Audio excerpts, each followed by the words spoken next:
When I bought my little slice of heaven, a 5-acre property with a private fishing lake just outside a suburban HOA, I thought I'd finally found peace. The property came with a small cabin, a dock, and a lifetime's worth of tranquility. But I didn't realize that my serenity would soon be under siege by the queen of entitlement herself, HOA Karen. She wasn't just any neighbor, she was the self-proclaimed president of the Lakeside Estates Homeowners Association. And she believed everything within a 5-mile radius belonged to her and her community. The first time I met her, she strutted right up my driveway as if she owned the place, clipboard in hand, sunglasses perched on her nose, and an expression that screamed, "I'm about to ruin your day." The first encounter. "Good morning," she chirped, not waiting for me to respond. "I'm Karen, president of the Lakeside Estates HOA. I just wanted to welcome you to the community." Thanks," I replied, wiping my hands on my jeans. "But I'm actually not part of the HOA. My property's outside your boundary lines." Her smile faltered. "Oh, that must be a mistake. You're within walking distance of our subdivision, and that lake is part of our community map." I chuckled. "No, ma'am, the lake's entirely within my deed. I bought it, water rights and all." She frowned, tapping her clipboard like she was ready to write me a citation. "That can't be right. We've been using that lake for years." "Well," I said, "you shouldn't have been." The community invasion.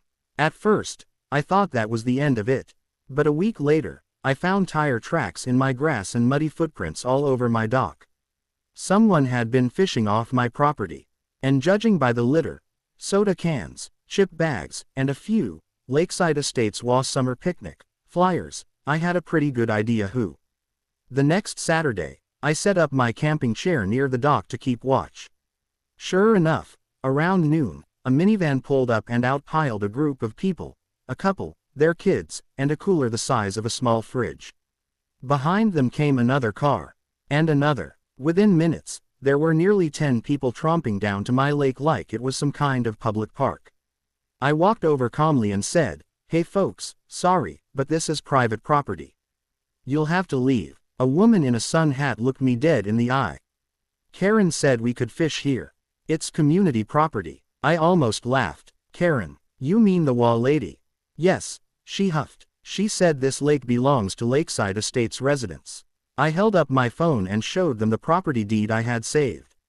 "No, ma'am, it belongs to me." That's when she muttered the fateful words that started it all. "Well, we'll just see what Karen has to say about this."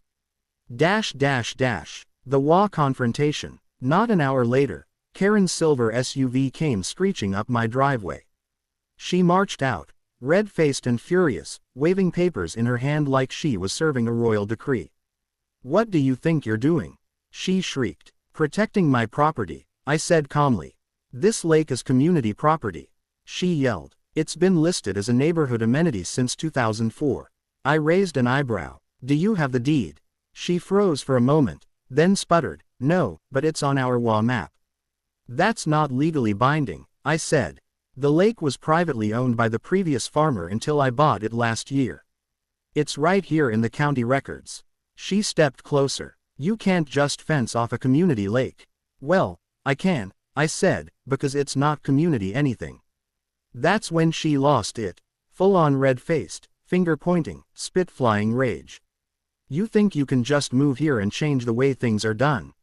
she screamed. "You can't keep our residents from fishing or swimming. You're part of the community whether you like it or not." I couldn't help but laugh. "Karen, you don't make the law. You make newsletters." The fence war. The next morning, I called a fencing company. Within a week, I had a tall, black, no-nonsense fence running along the property line. I installed private property, no trespassing, signs every 20 feet. I even put up security cameras to make sure no one got cute with it. For a while, it worked. But then Karen got creative. She started holding community events right up to the property line, barbecues, yoga sessions, and kids fishing lessons.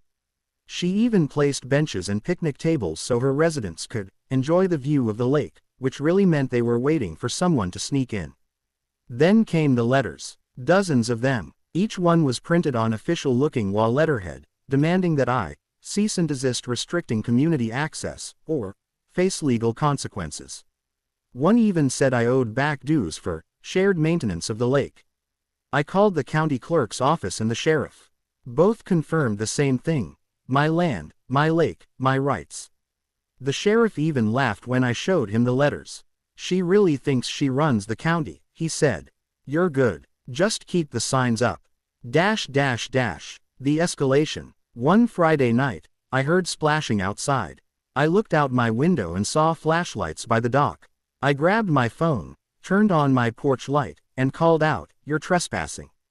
I'm calling the sheriff." The lights went out instantly, and I heard people running. By the time deputies arrived, they were gone, but the cameras caught everything. Two teenage boys from the HOA, and Karen herself in the background, pointing toward the lake like a drill sergeant. I handed the footage to the sheriff, who grinned and said, "I'll take care of this." The next day, he paid her a visit. She got a trespass warning and a $500 fine. I thought that would end it. Oh, I was so wrong. The community meeting. A week later, I got an official-looking notice slipped under my door. Greater than mandatory community meeting. Topic: Lake access dispute. Location: Lakeside Estates Clubhouse. Time: 6 p.m. I almost threw it away, but then curiosity got the better of me. I showed up that evening, jeans, flannel, baseball cap, and sat quietly in the back of the clubhouse as Karen stood at the podium. "Neighbors," she began dramatically, "as you all know, our beloved community lake has been stolen from us by an outsider." Murmurs filled the room. "This individual," she continued, glaring directly at me, "has illegally fenced off a resource that's been part of Lakeside Estates for years. We must take action." I raised my hand. "Karen, I'm the owner of that resource." The room went quiet. "I have the deed right here," I said, holding up my folder. "It's not part of your HOA. Never has been," she snapped. "You don't belong here. This meeting is for residents only." "I am a resident," I said. "Just not of your kingdom." Someone from the back, a quiet older man, spoke up. "Karen, my wife and I have lived here 20 years. That lake was always part of old Miller's farm. He let us fish there sometimes, but he never said it was ours." Karen turned beet red. "You're mistaken." The room erupted into whispers. People began pulling out their phones, checking property maps, county listings, and even old Google images. Within minutes, the truth was clear: the lake was never part of the HOA. Karen stormed out before the meeting even ended. Sweet, legal revenge. I figured that was the end. But a few days later, I came home to find my fence covered in HOA flyers that read, "Greater than, no one owns nature, reclaim our lake." That was the final straw. So, I did what any fed-up landowner would do. I went official. I called my lawyer. Together, we filed for a formal no trespass order against the HOA. Then, we drafted a cease and desist letter addressed directly to Karen, warning of civil action if any more residents entered my property. My lawyer also suggested something brilliant: posting an official, members-only, fishing sign with a lockable gate. Within a week, I installed a keypad entry and set up a small online fishing permit system. $20 per day, limited to approved guests only. I even invited local veterans and kids groups to fish for free. The next time Karen tried to bring guests to her lake, she found the gate locked. When she demanded access, I simply smiled and said, "Sorry, members only." "You can't do this," she screeched. "It's discrimination. It's property law," I replied. The HOAs fall from grace. Word spread fast. Residents started realizing how far Karen had gone. The lies, the fake letters, the dues she'd been trying to collect for lake maintenance. Turns out, she'd been padding HOA funds for years under beautification projects that didn't exist. At the next HOA election, she was voted out unanimously. The new president, the quiet older man from the meeting, came over one afternoon with a pie and an apology. On behalf of Lakeside Estates, he said, "I'm sorry for all the trouble Karen caused. We looked into it, and she was using HOA money for personal expenses. She's facing an audit." I accepted the pie, cherry, my favorite, and told him not to worry about it. Water under the bridge, I said. Or in this case, under the dock. Peace at last, almost. Months passed peacefully. The fence stayed up. The lake sparkled again without all the trash and chaos. I hosted a couple of charity fishing events, and life felt good. But Karen, oh, she wasn't done. One sunny afternoon, I caught her standing outside the fence with her arms crossed, glaring at me as I cleaned my fishing gear. "Enjoy it while you can," she said.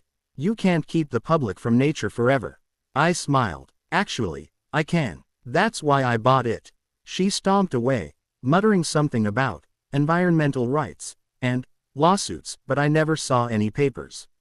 Last I heard, she moved to another HOA, probably one that hadn't yet learned her reputation. Epilogue. The irony of it all. Funny thing is, after she left, some of the HOA residents started asking me if they could buy access passes for weekend fishing. I agreed, setting up a fair membership program that supported lake upkeep and environmental conservation. Now, the same people who once yelled, "community property," are the ones helping me maintain my lake. And they're happier for it. As for Karen, a few months later, someone sent me a screenshot from her Facebook page. She was ranting in a local group about a new HOA president who doesn't respect property boundaries. I couldn't help but laugh. Some people never change. Moral of the story: when someone screams, "community property," check the deed.